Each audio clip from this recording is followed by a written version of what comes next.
I'm Linda and I live with my husband Pete in Caerphilly. We've been married for 40 years now. Our 2 children are grown up with families of their own. We're all very close and love being grandparents. When we took early retirement 10 years ago, we had a bit more time on our hands, so we decided to look into fostering. We felt that maybe we had a lot more to give to older kids. As soon as we got in touch with the local authority fostering team in Caerphilly, we got a sense that we were talking to people on the same level as us, who just want to make things better for children. They made the process easy for us, but they do need to know everything about you to know if fostering is right for you.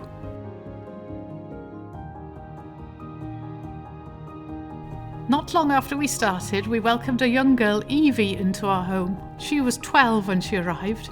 She was a bit wild at times and was often in trouble. We helped her to learn new ways to control her emotions and know that we loved her no matter what. That was a long time ago. She's now 18 and a lovely young woman.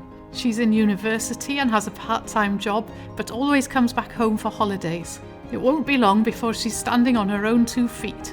But we have an amazing bond with her and she'll always be part of our family. We're also currently looking after Charlotte, who's 13. When she first came to live with us, she was withdrawn and had no real experience of a stable family life. She's been with us for nearly 6 months now and it's been great to see her growing in confidence every day. We're working with Charlotte, her extended family and the team to find the right place for Charlotte to settle long term.